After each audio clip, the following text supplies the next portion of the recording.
What's up, BookTube? Back with another not book review, but actually movie review. Yes, we are doing this on a BookTube channel, a movie review. And it is not just a movie review, it is a movie review over my favorite book of all time, Project Hail Mary. Now, I read Project Hail Mary at the beginning of this year, and I was absolutely blown away. I didn't just read this book. I then went to the Audible version of this book and listened to it there as well. And now that I've watched the movie of this, I mean, trifecta, pure gold. Love it. Oh my goodness, I love it. I laughed and I cried throughout all three aspects, whether it be the reading version, the Audible version, and the movie. I laughed, I cried, I just loved every aspect of this. Could not be done perfect. I cannot thank the author of this, Andy Weir, I think it's his name.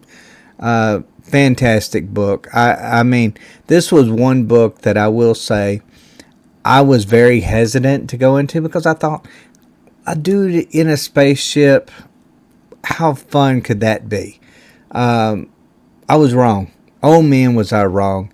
And this movie gave me everything that I wanted. Was it a perfect movie? No, it was not a perfect movie. But I've seen this movie now twice. And I've loved it both times. And I could watch this movie probably another 10 more times and never get tired of it. Like I said, it wasn't a perfect movie. There was some aspects of it that I kind of felt like could have been done better.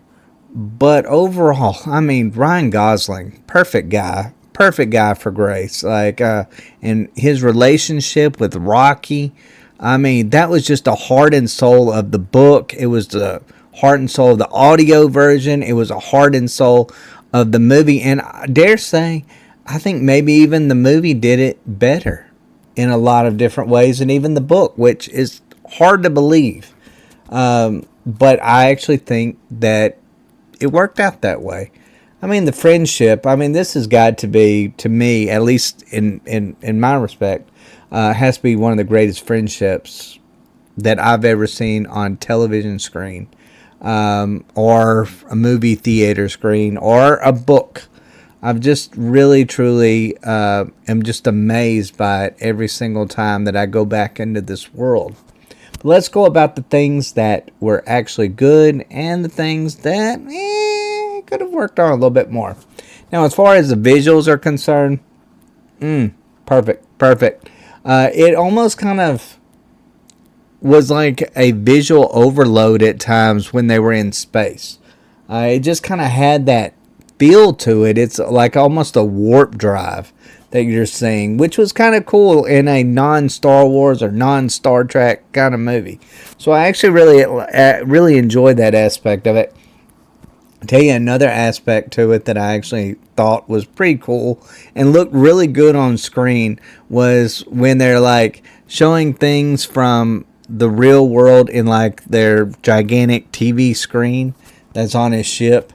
That was really fun and really cool, and getting to see Rocky, interact with it and kind of, get the visuals of Earth and, the ocean and them kind of like pretending like they're sticking their feet into the water. Amazing. It was just absolutely amazing. Now, as far as, me personally, the greatest thing in this movie, and this movie would not have worked without him, Ryan Gosling. Oh my goodness, the man deserves every award he can get for his portrayal of Grace. Fantastic. He was so heartfelt. He and Rocky work so well in this movie. I cannot just stress it the most. His reaction and the like, you could tell that there was like a relationship there.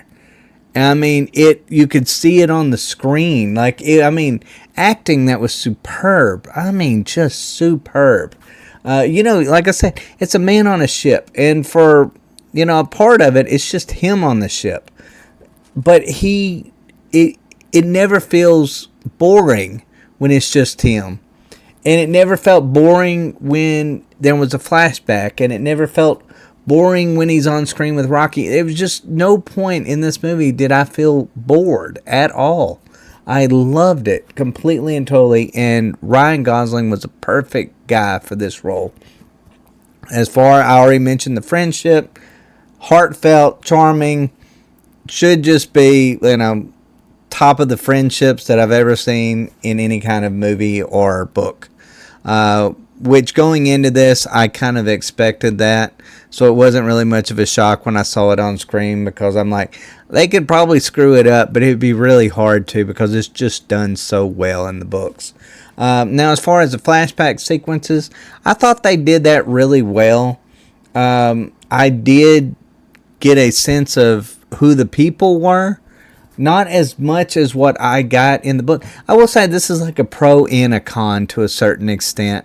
A pro as in, I enjoyed the relationships that he built in the flashbacks and getting to see, them mature. But also, I didn't feel anything as much about the characters as what I did in the books. There's a lot of, tragic things that happened in the book that obviously did not happen in the movie, or it was kind of just sped along a little bit, and maybe that could have been done a little bit better. But overall, I thought the flashback scenes were done incredibly well. Now, as far as the things that went wrong with it, there's some space sequences that just really felt rushed. There are just some sequences just in general, especially towards the end. I will say this movie didn't feel rushed to me until about the last quarter of it. And the last quarter of it, like when everything's, already done, if you read the book, you know what I'm talking about. When most of that is done, it just felt like from that point on, it was just rush, rush, rush. And they skipped over a lot of things, and they skipped over a lot of moments that would have been just cringeworthy, that would just, just break your heart. And it just kind of was very compacted.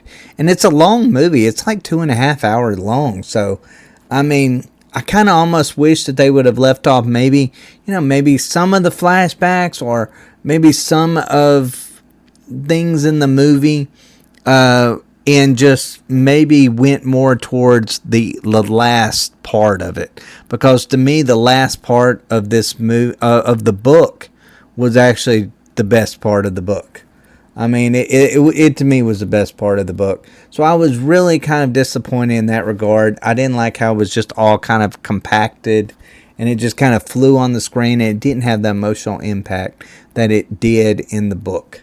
Now, as far as the tone, occasionally it wobbles. It goes a little bit too much. Comedy, drama.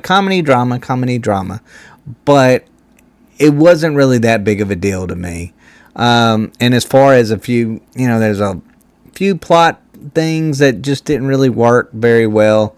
Like I said, I felt as though there was some things that should have been added. I was very disappointed that they left off some really important scenes that I think would have made a bigger deal. Maybe show a little bit of how he was chosen a lot more, instead of it just being a passing comment.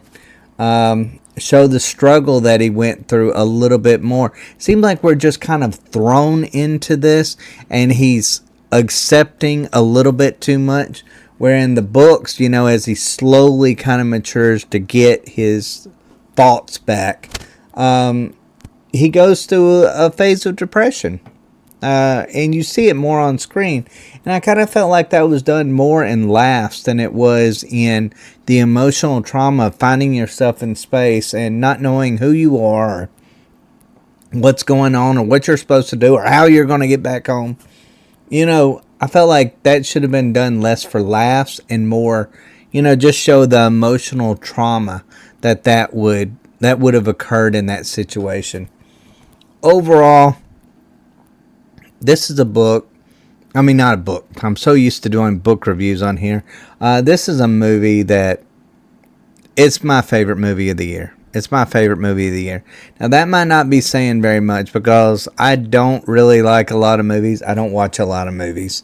But as far as a book to movie adaptation, you can't get any better than this. You really, truly can't. I have not personally seen one. I've watched a lot of book to movie, interactions when it comes to that, and it's never been done so well. It's never got the heart and soul of the original quite like this one does. And this one does. Now, I can complain about a few aspects of it, but I'm telling you, the feeling of it is the exact same feeling that you get in the books. In fact, Ryan Gosling is Grace, and Rocky is how you would expect Rocky to be. Maybe even, I would dare say, Rocky's even better in the movie than what he is in the books, which is saying something. But overall, I love this movie. I would recommend this. And if you are a fan of Project Hail Mary, please go and see this movie. Please go and see it. You know what? After you go and see it, go read the book again. Definitely recommend the audio version of this book. It's the trifecta. It really, truly is the trifecta. You cannot go wrong either way. Book, audio, and movie. Perfect all the way around. So glad that I was able to finally see this movie and experience it again. And I'll probably be, by the end of this week, I'll probably be experiencing it again. That's how much I enjoyed it. And I am not one that really likes to rewatch stuff. But overall, guys, let me know what y'all think in the comments down below. Did you love this movie? Did you feel like it went with the book? That it didn't change too much or too little? Or let me know in the comments, what did you think of Ryan Gosling's performance? What did you think about the relationship between Rocky and Grace in this and the movie compared to in the book? Let me know overall. As always, guys, thank y'all so much for watching, and y'all take care.